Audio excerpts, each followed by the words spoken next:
High five. Former UFC heavyweight champion Daniel Cormier recently suggested that former Pride FC title holder Fedor Emelianenko would have been average at best, and perhaps struggled against mid-tier talent like Sheikh Congo if the promotion had been able to sign the last emperor after the fall of Pride. Read those feather-ruffling comments right. DC is making a huge mistake saying Fedor would have been average, longtime referee, Big John McCarthy said on his weighing-in podcast, transcribed by Bhavesh Purohit. People said that DC was going to be average too. He wasn't average and Fedor wouldn't have been average. He was right when he said Fedor would have come in and he would have wrecked Brock Lesnar. He would have wrecked him. Wouldn't even have been close.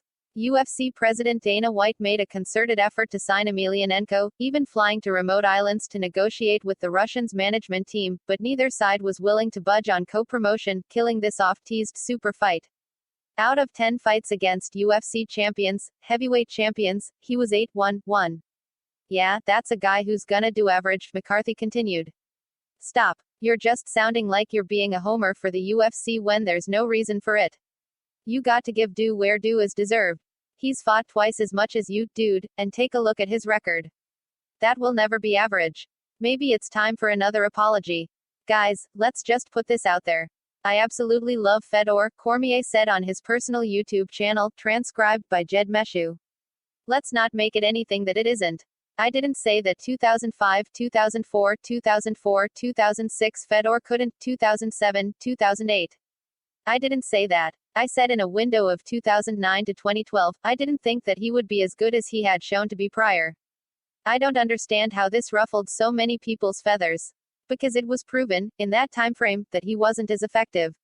It's that simple. Cormier nearly had an opportunity to fight Emelianenko in the Strikeforce Heavyweight Grand Prix back in 2011 after filling in for the injured Alistair Overeem. However, the last emperor was upset by Brazilian behemoth Antonio Silva and bounced from the tourney. I still believe Fedor Emelianenko is the greatest heavyweight of all time, Cormier continued. I love Stipe. Stipe is the best UFC heavyweight of all time, but the wins Fedor had in Pride, over the likes of Nogueira and all those guys, Arlovsky, hats off to you, bud. I don't mind that. I like Fedor. The fact that he's still fighting at 45 and knocking dudes out like he did Tim Johnson, hats off to the GOAT. I have no issues with the man. I'm talking about a specific window in which I don't believe that he would be as effective as he was in the years earlier. Emelianenko, 45, improved to 40-6-1 NC, after crushing Tim Johnson at Bellator 269 last weekend in Moscow, Russia. As for Cormier, 42, he retired in late 2020 with a record of 22-3-1 NC, after suffering back-to-back losses to then UFC heavyweight champion Stipe Miocic. Punch the like button and kick the subscription bell.